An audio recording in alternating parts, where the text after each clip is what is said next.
우리 한번 같이 한번 따라하시겠습니다. 나는 주님의 성전입니다. 다시 한번요. 나는 주님의 성전입니다.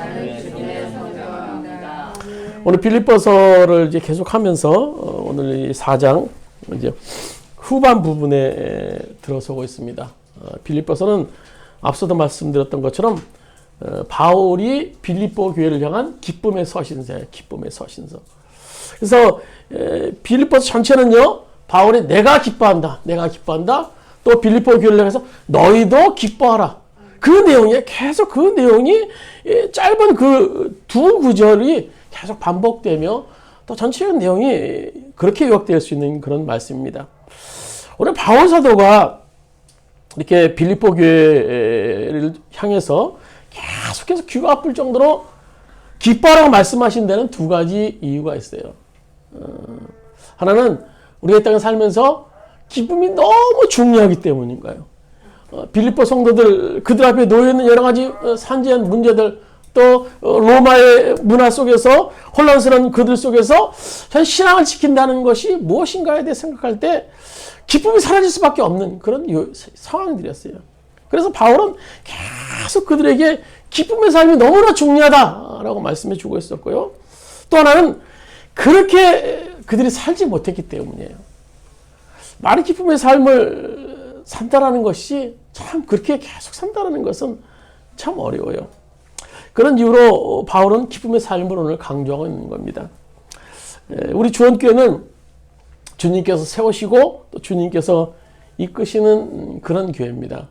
그러나 요즘 이 교회를 생각하면 제 안에 기쁨도 있지만 이 깊어지는 코로나 속에서 생각보다 깊어지고 장기적으로 가다 보니까 솔직한 심정은 이 교회에 대해서 어떤 걱정, 염려하는 마음이 조금씩 생겨나면서 어떨 때는 정말 크게 느껴질 때가 있어요.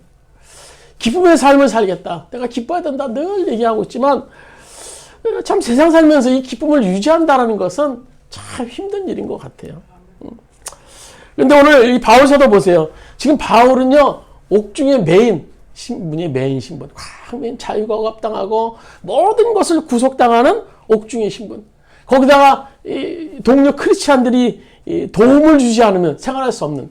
그 당시에는 옥중에서 자기 필요한 것을 다 자기가 구입해서 생활하는, 지금처럼 뭐 이렇게 다 먹여주고 그런 상황이 아니라 도움이 있어야만 하는 그런 옥중의 생활입니다. 그리고 크리스찬들이, 주변의 크리스찬들이 도움을 받으면서 간신히 생활하는 그런 바울의 상황.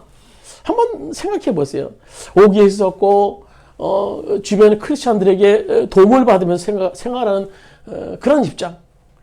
그리고 그 앞에 더 큰 문제는요, 자신의 생명이 언제 끊어질지 모르는, 사형 언도를 받고 언제 죽을지 모르는 정말 절박한 그런 상황이었어요. 그럼에도 불구하고 그런 모든 어둠으로부터 그런 기쁨의 환희를 터뜨리면서 얘기합니다. 여러분, 기뻐해야 됩니다. 내가 다시 말하는데 여러분, 기뻐해야 됩니다. 이런 상황 속에서 이렇게 외치는 사람은요, 둘 중에 하나예요. 하나는 제정신이 아닌 사람. 또 한 사람은 뭔가 있는 사람, 뭔가 그 속에 뭔가 놀라운 진리를 발견한 사람. 둘 중에 하나 아니면은요, 이런 상황 속에서 이렇게 내가 기쁩니다. 여러분도 기뻐하십시오. 이런 발언이 나올 수 있겠습니까? 바로는요, 이제 본문 빌립보 교회의 편지를 마무리하면서 다음과 같이 오늘 결론과 당부를 끝맺죠. 기뻐하라, 관용하라, 염려하지 말라, 감사하라. 그리하면 평강이 너희 마음에 넘치리라. 일종의 명령법적인 표현을 써요. 이 말은 우리가 데살로니가전서 5장에도 우리가 볼 수 있는 말씀이죠. 우리 같이 한번 보시겠습니다. 주보 있습니다. 데살로니가전서 5장 16절에서 18절까지 말씀 같이 한번 읽도록 하겠습니다. 항상 기뻐하라, 쉬지 말고 기도하라, 범사에 감사하라. 이것이 그리스도 예수 안에서 너희를 향하신 하나님의 뜻이니라. 항상 기뻐하라, 쉬지 말고 기도하라, 범사에 감사하라. 이것이 그리스도 예수 안에서 너희를 향하신 하나님의 뜻이니라. 이것은 단순한 어떤 위로의 말씀 정도 생각해서는 안 됩니다. 항상 기뻐할 수 있나? 뭐 쉬지 말고 기도할 수 있나? 그렇게 그냥 하라는 거겠지라는 것으로 우리가 결론 지어서는 안 됩니다.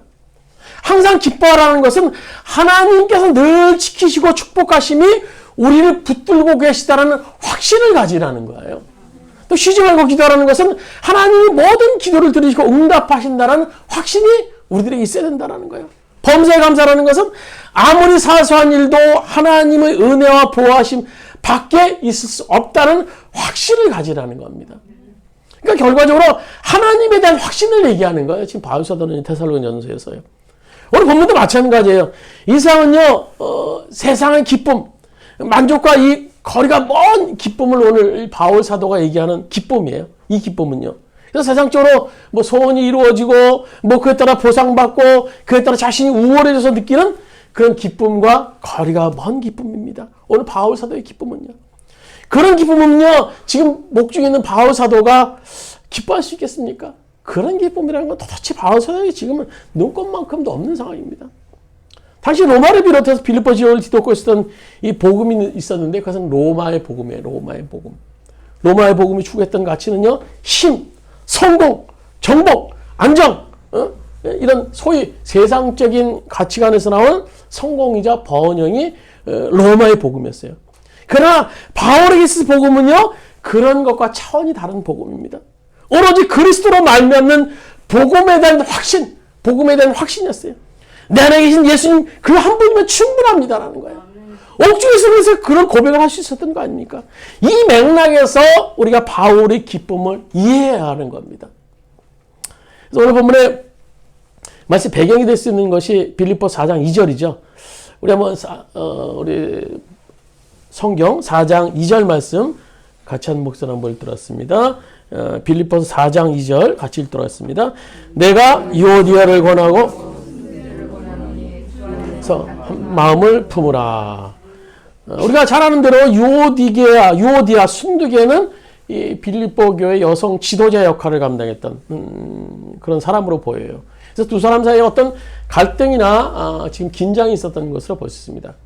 그들이 그런 갈등을 넘어서 기쁨을 회복할 수 있는 비결에 대해서 바울 사도는 구체적으로 본문에서 그 사실을 제시하고 있는 겁니다.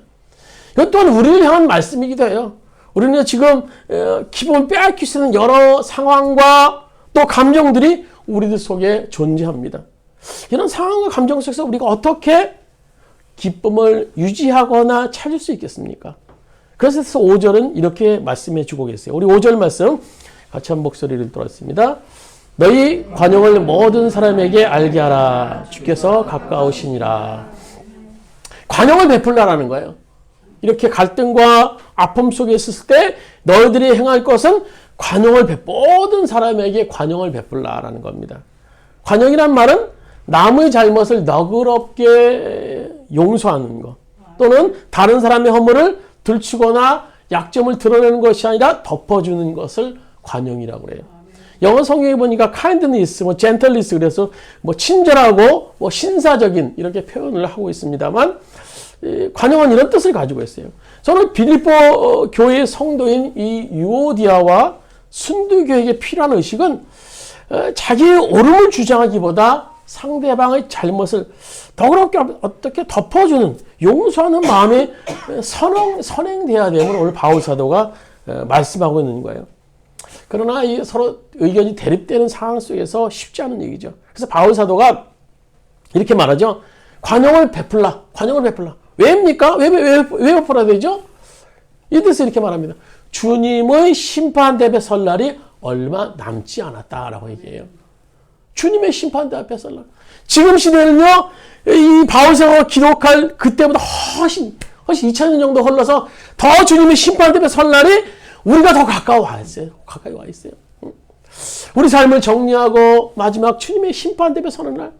우리가 지난 날에 이 땅에서 삶을 주님 앞에서 모두 낱낱이 드러날 텐데, 드러날 순간일 텐데, 그때 우리가 주님을 향해서 말씀하시지 않겠습니까?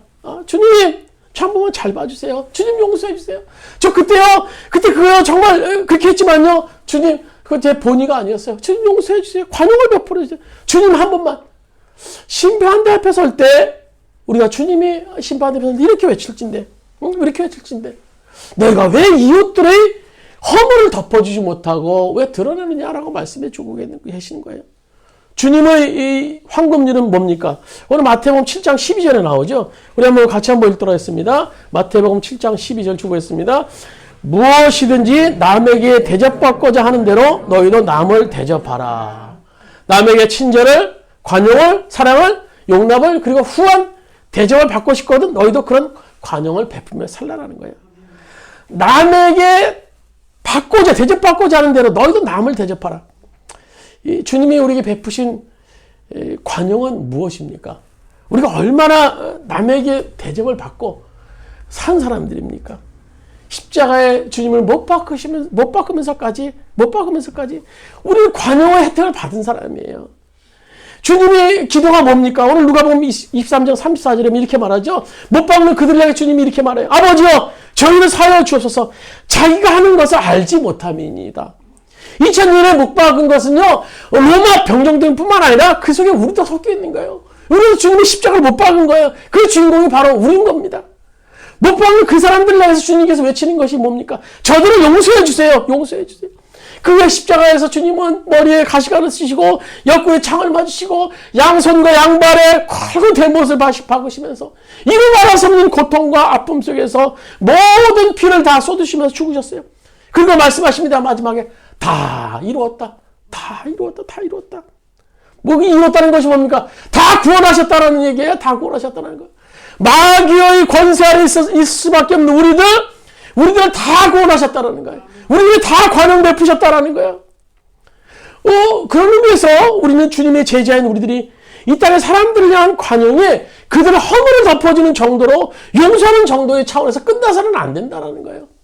우리가 주님의 십자가 앞에 용서받은 그 사실을 기억할 때 남에 대해서 용서하며 허물을 덮어주는 차원에서 끝나서는 안 된다는 겁니다. 관용은 물론이고 더 나아가서 그들을 잘 도와서 견고하게 설 수 있도록 해야 된다는 거예요.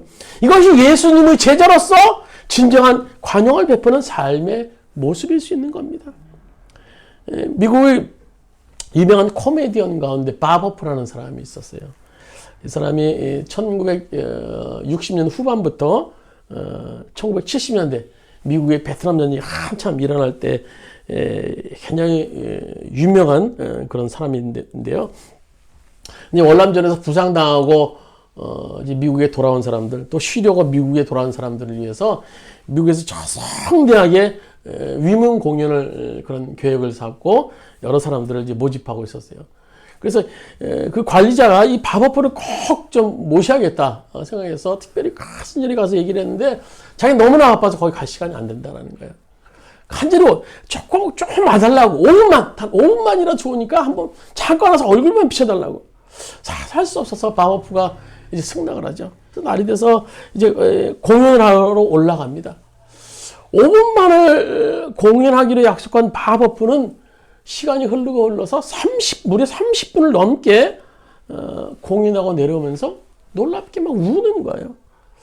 관계자가 도대체 무슨 일이냐고 밥어프에게 물었더니 눈물을 닦으면서 이런 말을 합니다.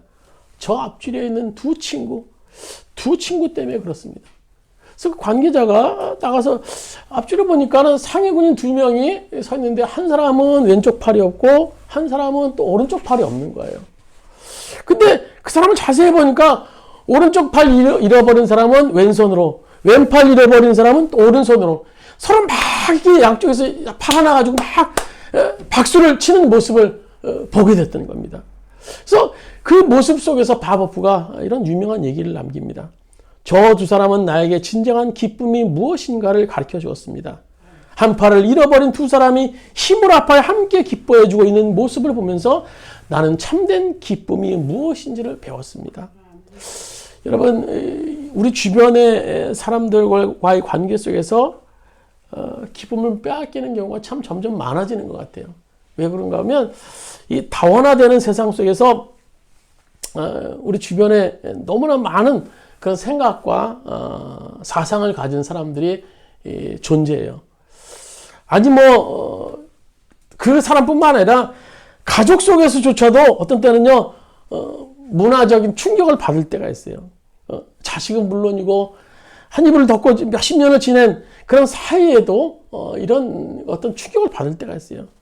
그러다 보면 관용은 생각지도 못하고 미운 감정이 안 생기면 당이라고 할 그런 생각을 들 정도입니다. 그러나 이런 세상 속에서 이렇게 막 서로의 감정이 상하고 아플 수밖에 없는 이런 세상 속에서 우리 항상 기억해야 될 것은 우리가 과거에 얼마나 관용을 받은 자인가를 기억해야 한다는 거예요. 예수 십자가에서 우리가 얼마나 빚진 자입니까? 그 빚을 여러분 갚을 수 있겠어요? 그 용서함을 여러분 갚을 수 있겠습니까? 얼마나 우리가 관용을 받은 자입니까? 이 사실을 기억하면서 바울 사도는 오늘 유디하여 순dig하여 서로 용서할 수 있는 관용을 베풀라라는 거예요.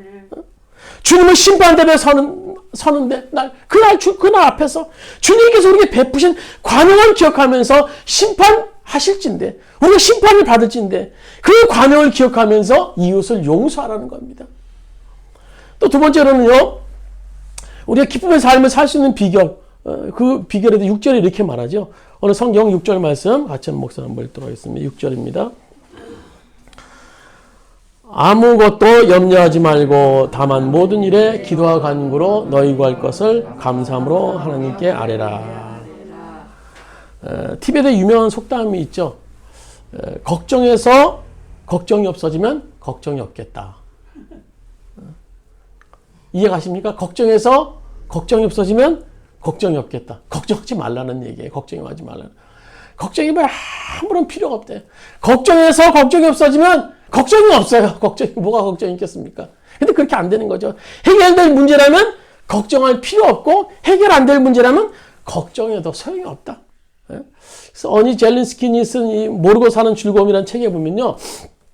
인간이 하는 염려의 96%는 염려해서 해결될 수 없는 문제를 가지고 인간이 염려한다고 지적합니다. 사실 염려한다는 것 자체가 내가 어찌할 수 없으니까 염려하는 거 아니에요. 염려의 본질이요. 그래서 지금 여러분 내가 염려하고 걱정하는 문제에 대해서 한번 생각해 보세요. 내가 염려한다고 어떻게 할 수 있겠습니까? 그러니까 우리가 대부분 염려는요, 무익하며 낭비적인 것이다 라고 오늘 성경은 얘기하고 있어요. 오늘 본문 말씀은 아무것도 염려하지 말라. 이 구절에 대해서 뭐 NRSV 그 신개적 표준역의 미국 성경에 보면요, do not worry about anything 이렇게 설명을 번역합니다. 근데 좀 더 원어에 가깝게 번역한 성경을 보면요, 이렇게 얘기해요. Stop worrying about anything. 그러니까 현재 명령형이에요. 걱정을 계속 하지 말라라는 거예요. 하지 말라라는 거예요. 지속되는 어떤 행위를 가리키는 거예요. 즉 염려하는 것을 계속 막아내라는 거예요. 계속 막아내라는 거. 이 막아내라는 거. 보세요. 지금 바울은요, 투옥된 상태에서 이 편지를 쓰고 있습니다. 그렇지만 그리스도께서 주시는 기쁨이 막 넘쳐 흘러 있음을 우리가 볼 수 있죠. 그 이유는 바울 사도 그는 지금 그리스도 안에 있기 때문에. 그리스도 아니란 뭡니까? 세상과 다른 관점을 갖는 것을 의미해요. 다른 관점을. 그런데 어떻게 그리스도 안이라는 관점을 계속 바울이 유지할 수 있어요? 오늘 바울의 본문에서 이렇게 말하고 있어요. 아무것도 염려하지 말고 다만 모든 일에 기도와 간구로 너희 구할 것을 감사함으로 하나님께 아뢰라. 바울이 그리스도 안이라는 관점을 유지할 수 있었던 비결은요, 기도가 없다면요, 그 관점을 바울 사도는 유지할 수 없었을 겁니다. 그러나 그는 늘 기도하는 삶을 살았어요. 따라서 기도하지 않는다는 것은 뭡니까? 염려한다는 거, 염려하지 않는다는 거. 쉽게 말하면요, 여러분 염려할 일이 생겼다. 그게 무슨 사인입니까? 염려할 환경이 막 닥쳤어요. 그 즉각적으로 우리가 깨달아야 돼요. 염려할 일이 생긴 것이 아니라, 기도할 일이 생겼구나. 하나님의 우리 사인인 걸 알아야 돼요. 근데 우리는 미련한 염려할 일이 생기면 그 속에 깊이 들어가도 헤어나오지 못합니다. 그러나 우리는 깨달아야 됩니다. 염려할 일이 생기면은 나를 기도의 자리로 부르시는 하나님의 사인이구나. 그래서 여러분 기억하세요. 기도의 시작은 염려의 중단입니다. 여러분 오늘 염려하고 계십니까? 그건 기도하지 않고 계시다는 증거예요. 염려의 근원은 7절에서 마음과 생각이다라고 말씀해주고 계세요. 근데 이 마음과 생각을 우리가 통제할 수 있습니까? 사실 우리 거지만 불가능해요. 마음과 생각에서 일어나는 마음의 감정과 그리고 또 생각을 통한 그 과정 속에서 걱정이 파도처럼 막 엄습하면요, 우리는 걷잡을 수 없는 상처에 빠져들게 됩니다. 그러나 이때 가져야 될 우리 마음과 생각은요, 주님이 가까이 계시다. 주님이 내 안에 계시다라는 그런 사실을 믿는 거예요. 왜냐하면 이 사실은 우리에게 걱정과 염려를 떨쳐버리고 무엇이든지 기도할 수 있는 근거를 제공하기 때문인 겁니다. 저는요, 예수님을 인격적으로 만나기 전까지 다 염려하며 살았던 사람이에요. 염려. 뭐 워리죠. 염려조라고 할 정도로 뭘 먹을까? 뭘 입을까? 뭐 결혼 전부터 결혼 후에는 다 뭘 먹을까? 근데 제가 이렇게 하나님을 인격적으로 만나고 나서 제 삶을 돌아보면서 제가 외치는 것은 내가 속았구나. 내가 속았구나 하는 거예요. 내가 그 후회예요. 후회. 제 인생을 돌아보면요. 남들이 누리는 것보다 더 많이 누리고 삶을 살았어요. 사실은요. 근데 사실 불평은 뭐였는가 하면 내일 가질 게 없다라는, 내일 가질 게 없다라는 거예요. 뭐 제가 지금 50 넘게 살면서 평생 제 이름으로 된 땅 한 평 없었습니다. 뭐 제 이름으로 된 집 한 채 없었어요. 뭐 아마 제 집사면 뭐 생애 최초 주택구입자 거기에 해당될 거예요. 뭐 그러나 주식 한 장 뭐 제 이름으로 된 거 없었어요. 근데요, 하나님께서 그렇게 다 순간순간마다 입혀주시고 뭐 먹여주셔서 이런 말씀 드리면 그렇습니다만 다른 목사님, 주변의 목사님들보다 훨씬 더 잘 먹고 잘 살았던 것 같아요. 지금도 그렇고, 뭐, 집도 그렇고, 뭐, 차도 있고, 그렇고, 뭐, 가족도 그렇고요. 다 훨씬 더 나은 것 같아요. 뭐, 제 주변에 친구보다, 안 믿는 친구들보다, 뭐, 좋은 직장에 다니는 친구들보다, 뭐, 그들은 뭐, 내일 먹을 걸 쌓아놓고 사는 정도겠지만, 사는 거 보면요, 그들하고 그렇게 뭐, 차이나게 살진 않았던 것 같아요. 어떻게 보면, 더 잘 먹고, 더 잘 산 그런 삶이었던 것 같아요. 문제는, 내일 먹을 게 없었다. 그래서 늘 염려하면 내일 어떻게 해야 되나, 내일 어떻게 해야 되나, 오늘 충분한데, 오늘 하나님의 은혜는 충분한데, 그래서 마룩 3장, 마태복음 6장 33절 말씀을 붙잡지 못했어요. 너희는 먼저 그의 나라와 그의 일을 구하라. 그러면 이 모든 것을 너에게 더하시리라. 그 약속의 말씀을 붙잡지 못하고 늘 염려하며 삶을 살았던 겁니다. 오늘 우리 주보에 있는 말씀 한번 같이 한번 읽도록 하겠습니다. 마태복음 6장 33절, 31절 말씀 같이 한번 읽도록 하겠습니다. 너희는 먼저 그의 의를 구하라. 그리하면 너에게 이 모든 것을 더하시리라. 계속요. 그러므로 염려하여 이르기를 무엇을 먹을까, 무엇을 마실까, 무엇을 입을까 하지 말라. 이는 다 이방인들이 구하는 것이라. 너희 하늘 아버지께서 이 모든 것을 너에게 있어야 할 줄을 아시니라. 이 말씀을 붙잡을 수 있는 믿음이 없었어요. 믿음이 없어요. 내일 안 보여. 내일 어떻게 해요? 내일 어떻게 해요? 그래도 늘 가슴 졸이며 삶을 살았습니다. 오늘 이만 하나님의 은혜면 충분한데 오늘 광야에서 이스라엘 백성들이 40년을 살면서 그들은 주님께서 굶겨하셨습니까? 그들이 옷을 해야게 하셨습니까? 그들이 신발을 했습니까? 40년 동안 변함없이 만나를 내리시고 고기를 먹고 싶다 할 때도 메추라기를 또 내려주셔서 그들을 늘 인도하셨던 하나님의 그들이 염려했다면 어떻게 했겠습니까? 그들은 늘 주님의 인도 속에 그들이 광야 40년을 살았어요. 오늘 우리에게 임한 은혜면 충분합니다. 오늘 여러분 지금 이 순간 은혜면 충분, 뭐 내일, 모레 평생 이 땅에 사는 동안 충분해요. 우리 염려할 필요가 없습니다. 오늘 하나님의 은혜를 누리지 못하고 염려의 종이 되어서 살았던 지난날의 삶이 그렇게 후회가 되더라고요. 보니까요, 제가 마귀에게 속아서 기도하지 못해서 그랬던 거예요. 마귀에게 속하지 못해서. 염려를 통해서 마귀는 쫙 붙잡고 있어 기도하지 못하게 해요. 그래서 하나님의 은혜를 누리지 못하게 합니다. 그 풍성한 하나님의 영광을 보지 못하게 해요. 그래서 그 결과로서 하나님이 내게 임한 그 은혜를 내가 만끽하지 못했던 거예요. 그래서 염려하면서 내일 어떻게 살아? 결과적으로 염려의 순간에 기도하지 못한 것이 지금 가장 가슴 아프게 느껴지는 그런 사실입니다. 제가 염려의 순간에 기도했다면 어떻게 됐을까요? 어떻게 됐겠습니까? 오늘 그에 대한 대답을 오늘 바울 사도가 7절에 말씀해 주고 계세요. 같이 한번 읽도록 하겠습니다. 7절입니다. 그리하면 뛰어난 하나님의 평강이 그리스도 예수 안에서 너희 마음과 생각을 지키시리라. 이건 뭐에 대한 대답입니까? 6절에 대한 대답이죠. 아무것도 염려하지 말고 모든 일에 기도와 간구로 너희 구할 것을 하나님께 아뢰라. 그리하면 하나님의 평강이 너희 안에 마음과 생각을 지키시리라 라는 말씀이에요.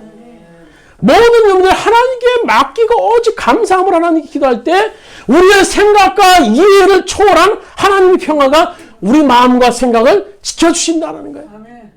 우리가 오늘 이 말씀을 붙잡을 수 있어야 돼요. 이 말씀을 붙잡고 우리 기도의 자리에서 고난, 우리가 혼란, 그 속에서 우리가 할 수 있는 것은 기도밖에 없어요. 기도의 자리에 설 때 우리가 주님과의 만남을 통한 평화를 누릴 수 있는 겁니다. 오늘 시편 4편에 보면 다윗의 말년의 기록이 나와요. 다윗은 참 우리가 성경에 많이 나오는 인물이긴 합니다만 참 고난도 누구보다 그 이스라엘 역대 왕 중에 많은 왕이 아니었는가 그런 생각도 해봐요. 그가 이 과거에도 많은 고난을 겪었지만 노년에도 감당하기 어려운 지금 고난 앞에 지금 다윗이 서 있게 됩니다.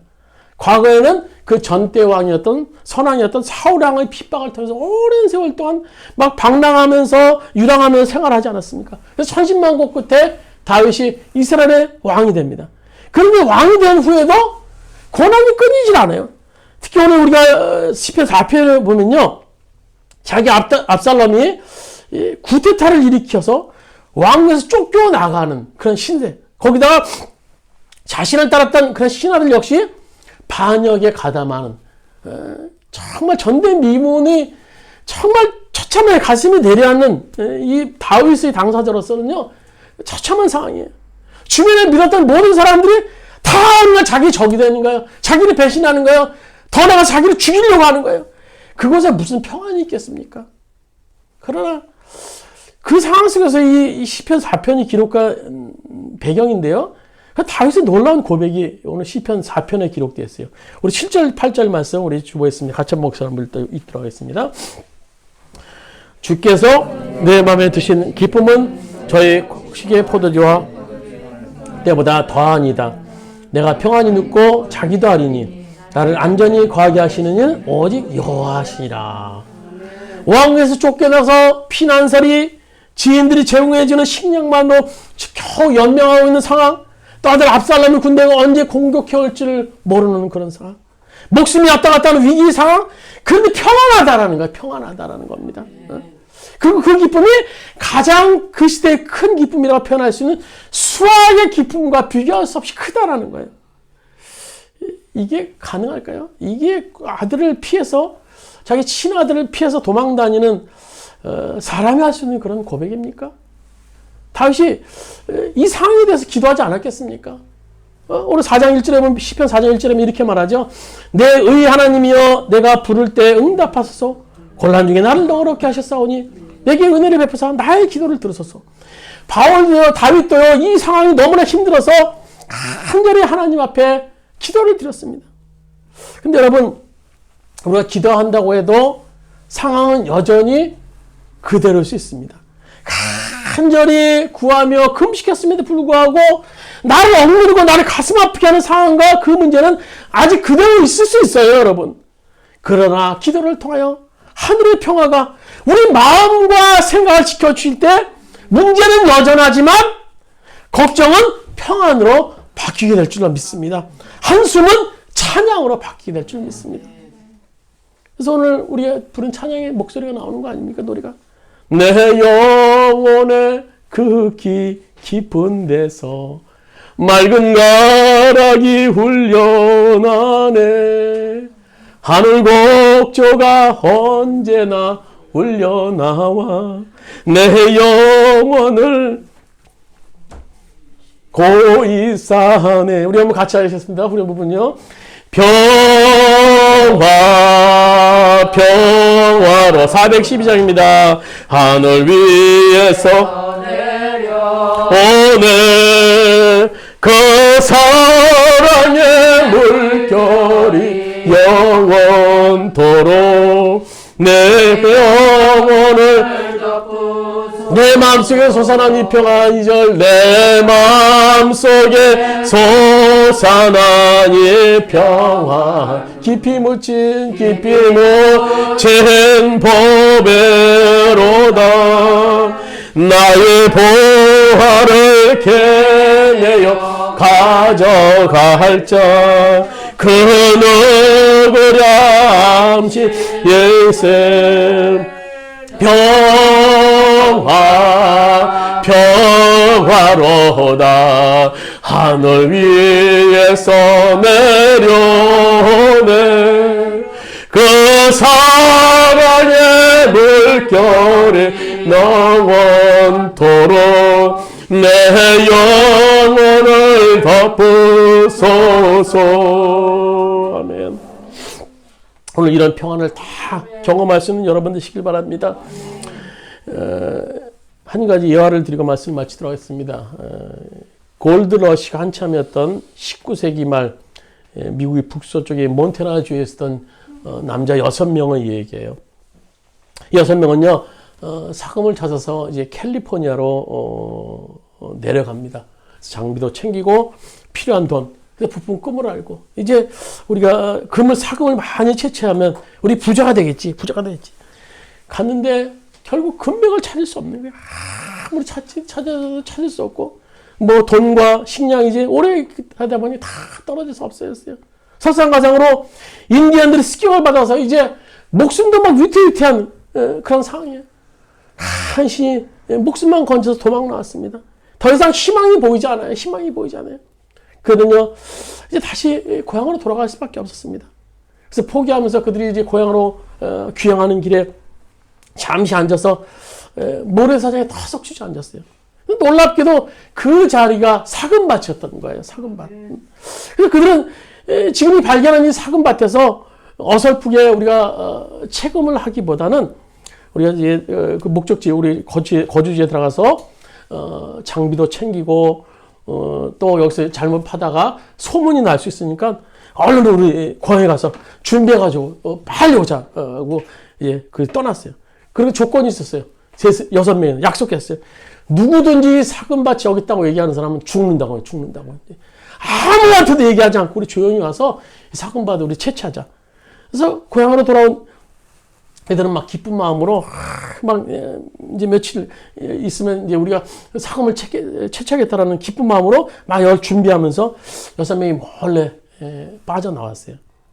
그렇게 사금밭에 도착했는데 보니까요, 마을 사람들 100여 명이 이미 거기에 도착해 있는 거예요. 그래서 6사람 중에 한 사람이 친한 사람 옆에 가서 조그맣게 얘기를 했어요. 야, 또 여기 사금밭이든지 어떻게 알았니? 어떻게 들었니? 그 사람이 큰 소리로 대답합니다. 야, 니네 얼굴 보고 알았어? 그걸 발견한 사람들의 그 기쁨은요, 숨길 수 없었던 거예요. 그래서 고향으로 완전히 망했다고 돌아온 사람들의 얼굴이 완전히 망한 사람의 얼굴이 아니었던 겁니다. 매일매일 며칠 있는 동안에 막 노래를 부르면서 그래서 사람들이 저거는 금을 발견한 저 망한 사람 얼굴이 아니다. 그래서 일거수일투족을 다 쫓아다니면 그들이 대화하는 것들을 막 종합하고 그들이 행동하는 것을 쫓아가서 그래서 결국 그들이 가는 것을 이제 마지막 날 짐작해서 먼저 와 있었던 겁니다. 그래서 가만히 그들보다 먼저 뒤따라 올 수 있었던 겁니다. 주 안에 있는 사람의 얼굴은 표가 납니다. 여러분, 표가 나요. 그 기쁨은요, 우리가 주머니에 송곳을 넣는 사람과 똑같아요. 그래서 주변 사람이 숨길래야 송곳을 숨길 수가 없어요. 삐죽삐죽 튀어나왔어요. 우리가 2002년 우리가 새해를 맞이하면서 이 어려운 시대 속에서 우리의 기쁨을 빼앗아갈 수 있는 많은 요소들이 우리 주변에 사실은요, 지금 지뢰처럼 놓여 있을 수 있습니다. 그렇지만 진정 우리가 이웃들에게 관용을 베풀고 염려를 극복하고 기도로 하나님의 평강을 경험할 때 우리는 얼마든지 이 한 해를 기쁨의 한 해로 우리가 살 수 있을 줄로 믿습니다. 아무쪼록 2002년 한 해 기쁨의 한 해가 되기를.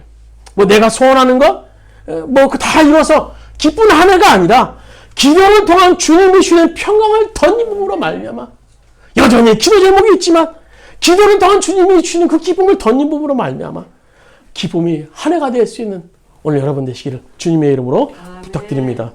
우리 잠시 말씀을 생각하시면서 합심해서 한번 우리 기도드리시겠습니다.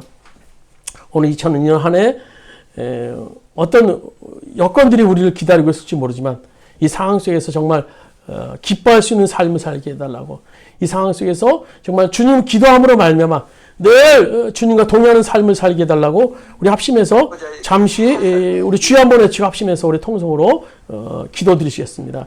주여 아버지 하나님, 주여 아버지, 아버지 주님 말씀 붙잡습니다. 주의 말씀 붙잡습니다. 주의 말씀을 붙잡습니다. 주의 말씀 붙잡습니다. 아버지 결혼 인생길 사는 동안에 우리는 안식할 것이 어디 있습니까? 우리는 쉴 곳은 없습니다. 우리는 쉴 곳은 없습니다. 주님은 십자가 앞에 나갑니다. 주님이 십자가 앞에 나갑니다. 우리의 십자가를 피를 흘리시고 우리의 십자가신 그 주님이 십자가 앞에 나갑니다. 그 안에 평강이 있습니다. 그 안에 기쁨이 있습니다. 그 안에 사랑이 있습니다. 우리 2002년, 22년 안에 시작하면서 우리가 주님이 주시는 그 평강을 맛볼 수 있는 우리들이 할 수 있도록 주님 도와주셨어요. 물질이 좀 있어야 기쁜 것이 아니라, 내가 사는 집이 올라가서 기쁜 것이 아니라, 내가 사는 주식값이 올라서 기쁜 것이 아니라, 여전히 나의 삶에 고난이 있고 아픔이 있다 할지라도 예수님이 아버지가 충분합니다라는 고백을 통해서 기뻐할 수 있는 우리의 삶이 될 수 있도록 주님이 인도하시고 역사하여 주시옵소서. 아버지 고난 속에서 기뻐할 수 있는 그 기쁨이 우리를 위하는 기쁨입니다. 그 기쁨이 우리 안에 함께 하신 주님으로 말미암는 기쁨입니다. 주님, 우리에게 기쁨 주세요. 우리 바울이 경험한 그 기쁨, 내가 기뻐하노라 너희도 기뻐하노라, 그 기쁨의 자리에 설 수 있는 우리를 낼 수 있도록 주님 인도하여 주옵소서. 아버지 인도하여 주옵소서. 여호와 인도하여 주옵소서. 여호와 인도하여 주옵소서. 아버지의 기쁨으로 이 자리에 설 수 있도록 우리를 인도하여 주시고, 기쁨으로 말미암아 참된 평안과 아버지 우리가 기쁨으로 수 있도록 아버지 인도하시고 역사하시고 간절히 부탁드리고 합니다. 아버지 하나님 도와주세요. 아버지 하나님 도와주세요. 아버지 하나님 도와주세요. 아버지 역사하여 주시옵소서. 주여 충만함으로 우리와 함께 하시는 주님을 경험할 수 있는 우리들이 될 수 있도록 주님이 도와주시고 역사하여 주시옵소서. 부탁드리고 합니다.